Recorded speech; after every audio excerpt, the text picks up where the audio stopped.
He has brilliant ideas. He speaks with that glow in his eyes, like he sees a world no one else can. He has plans, dreams, promises, and every word feels like an invitation to a shining future. But that future never comes. He keeps saying he'll start soon, that he's almost ready, that he just needs a little more time. But the days pass, so do the years, and what once felt like potential turns into dust. What sounded like vision becomes a list of excuses. You see this man, maybe up close, maybe you love someone like him, maybe you are that someone.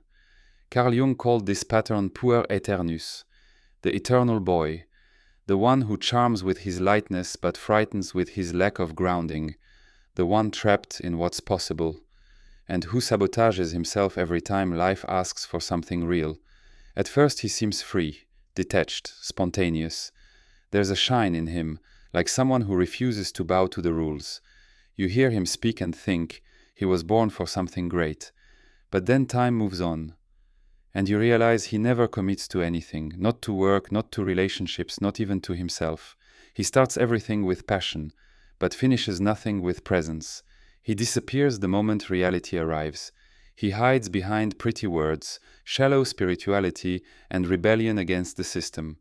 And then the cycle begins again. It wasn't the right time. I'm still figuring things out. The world holds me back. You try to help, you talk, you support, you keep showing up, and then, one day, you're tired, because somehow he makes you feel like the problem. He says you're asking too much, that you don't understand his soul. But deep down you know the truth. He's not being deep. He's running from structure, running from responsibility, running from growth, running from himself, and that escape has a cost. Not just for him, but for everyone who tries to love him.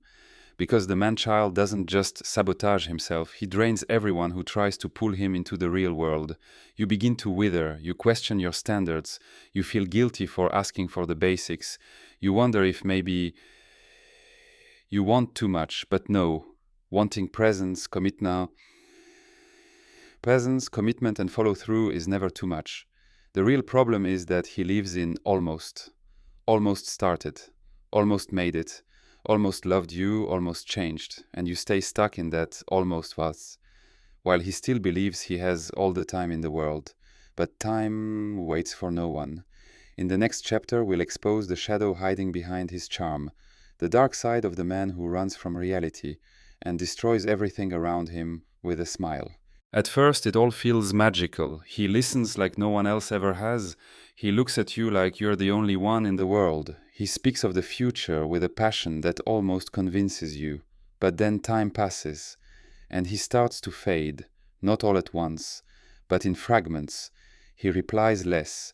He makes promises, then forgets. He knows how to apologize, but never how to change.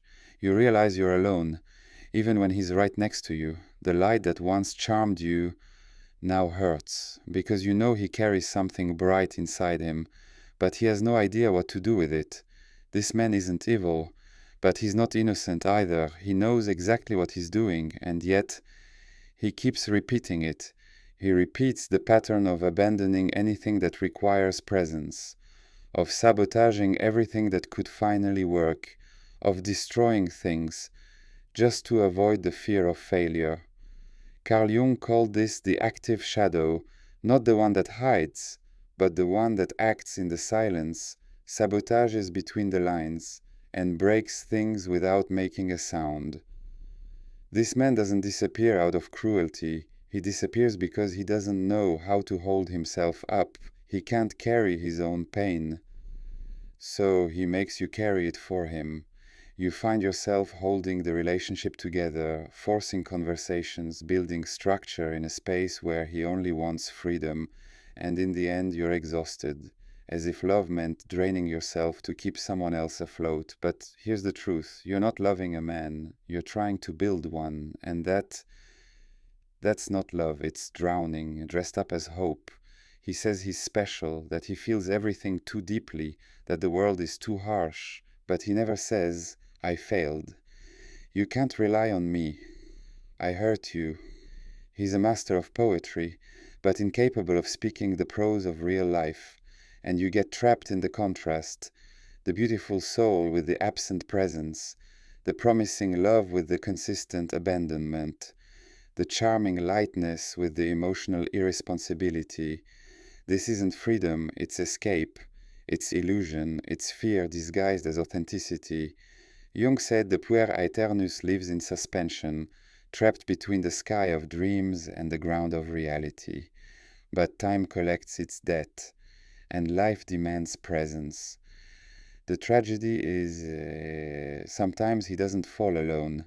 He takes down the ones who love him, and suddenly you start to wilt next to someone who was supposed to help you bloom. You start to feel wrong for wanting roots, when all he ever wanted was wind.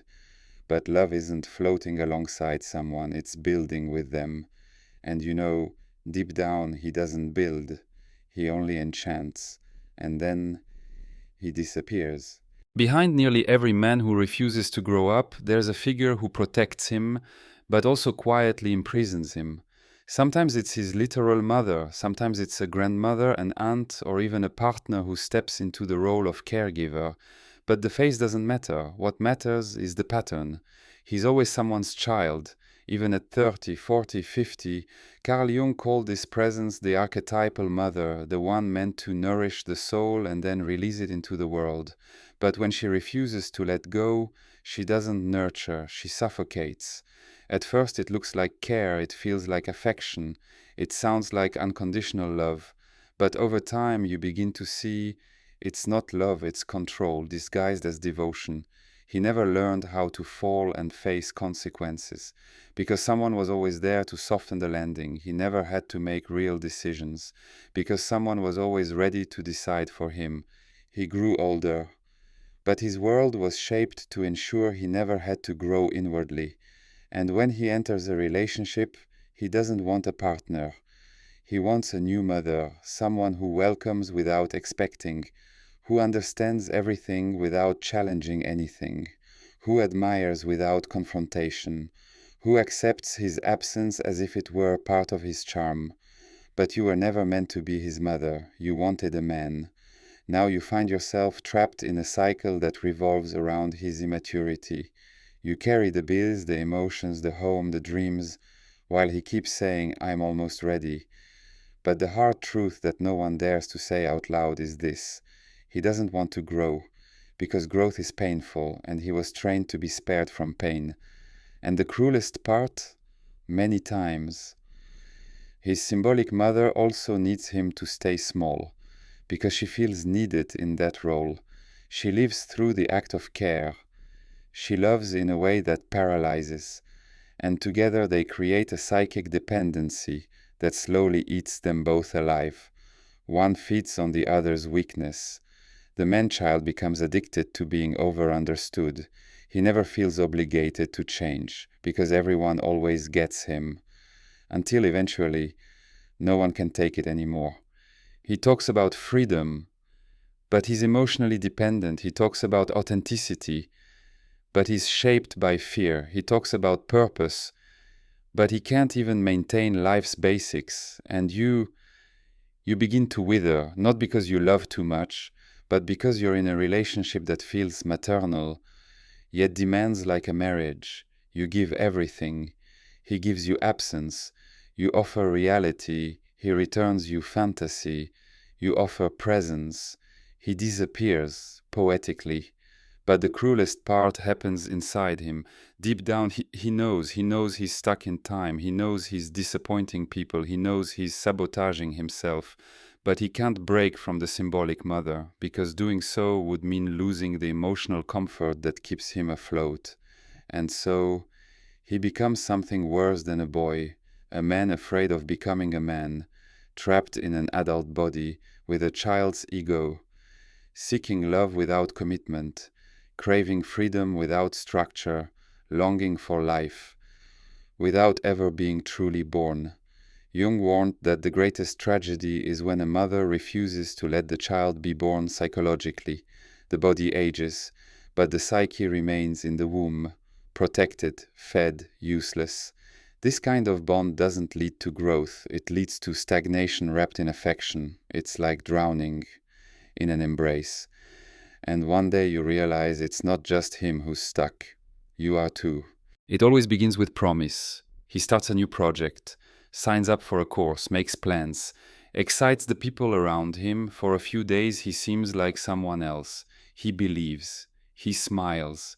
He even puts his life in order, but the moment a real challenge appears, he starts to retreat. Never openly, he says he's not ready, that something didn't feel right, that maybe it's not the ideal moment. You've heard this before, haven't you? He has talent, he has ideas, he even has people willing to help, but somehow he always finds a way to break everything before it has the chance to grow. He ghosts the job, abandons the project, sabotages the relationship, disconnects from the ones who believed in him the most, but he never says, "I destroyed it." There's always a poetic story to explain it all. It wasn't the right environment. I need freedom. The energy shifted. But the truth is different. He destroys himself before anyone else can reject him. He leaves before being held accountable. He fails just to avoid the risk of succeeding, because success means change, and change demands the death of emotional privileges he's not willing to give up. Carl Jung said that the shadow of the Puer Aeternus is the sabotage of the future out of fear of the present. He fears routine. He panics at responsibility. He resents any form of boundary, as if boundaries were cages. But what he calls a prison is really just the commitment that sustains any real life. He doesn't want reality. He wants possibility. He wants to live in the eternal almost. He speaks of purpose, but struggles to pay a bill. He claims to be different, but repeats the same script. He says he wants love, but runs at the first disappointment.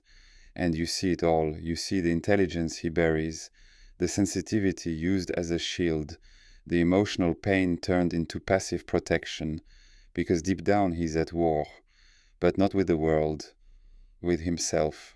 Every new beginning, he swears this time is different, but carries a silent pact with failure, because failure feels familiar. Disappointment is predictable. Success is not. Success requires transformation, and he's terrified of what he'd have to let go of to live a full life. So he hides, in laziness, in chaos, in overindulgent self-pity, in the image of the misunderstood genius. And when it all collapses, he returns with the same old phrases. I'm just too intense. No one understands me. I need space to breathe. But the brutal truth is he doesn't want to breathe. He wants to float. And floating forever means never touching the ground. Not with his feet, not with his soul. Once again you try to help. You try to lift him, but you realize he'd rather sink with flair than rise with effort, and that hurts. It hurts because you see his potential. It hurts because you still believe. But you're starting to get tired, because every time you reach out your hand, he lets go of his, and refuses to rise. In the next chapter, we'll uncover the most painful part, how the man-child slowly consumes the emotions of those who try to save him, until all that's left is exhaustion, resentment, and guilt. At first it feels like magic. He makes you feel special, like you're the first person who's ever truly seen him, like your love is the missing piece that might finally turn him into the man he was born to become, and you believe it. You believe because he has something real, that sweetness in his eyes, that gentle touch, that sensitive soul. You see what he could be, and you try to hold on to what he keeps letting fall. You think, if I'm patient, he'll change. If I love him enough, he'll want to stay. If I become his safe place, he'll stop running. But he doesn't. He keeps running from everything, from you, from himself, and little by little, you stop too, not from running, but from moving inside. You feel tired, worn from having the same conversation again and again, from dragging the relationship on your back, from trying to ignite a fire in someone who won't even breathe on the flame. He says he needs time, but never says when. He talks about freedom, but holds you hostage in the anxiety of a love that only works in theory. He swears he's trying, but never moves forward. And the cruelest part, he makes you feel guilty for caring. You become the nag, the needy one, the one who asks too much, the one who doesn't get how he works, the one who ruins his dreamy world with reality. But you know you're not asking for too much. You're asking for the bare minimum, presence, honesty, building something real. But with him, even the minimum feels heavy, and what once was love begins to decay. Hope curdles into resentment, and you realize you've been fighting for both of you, while he continues to live for himself. Carl Jung said that those who don't confront their shadows end up projecting them onto others. And that's what he does. He places the weight of his unhealed pain on your shoulders. He asks you to understand things he refuses to even look at. You become his analyst, his babysitter, his therapist, his mentor, everything but what you truly wanted to be, his partner. And with each new letdown, you bleed a little more. But you pretend you're fine. You pretend to understand. You pretend you can still take it. But inside, you're unraveling, losing your light, dimming your voice, stepping carefully just to avoid triggering the emotional storm he always promises to calm, but never does. And what once was love becomes emotional survival, a care that doesn't return, and a tenderness that gets lost, a place where you're no longer sure if you're being loved or just used as emotional scaffolding.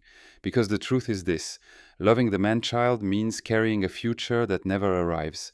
It means loving for two, fighting against time, against fatigue, and against your own clarity. And in the end, you realize you're not being loved, you're being drained. The days keep passing, the promises expire. Time, which once felt infinite, begins to narrow. And for the first time, he feels it. He feels something breaking inside. It's not dramatic, it's not sudden. It's a quiet exhaustion, a dissonance between the words he keeps saying and the life he never lived. He looks around and sees things have moved on. His friends built, relationships came and went, opportunities faded, and he is still right where he's always been. Almost. For the first time, the solitude that once felt like freedom now aches. The absence that once felt light now weighs heavy. The escape that once felt safe now looks like cowardice. Carl Jung said individuation is a psychic birth, and like every birth, it comes with pain.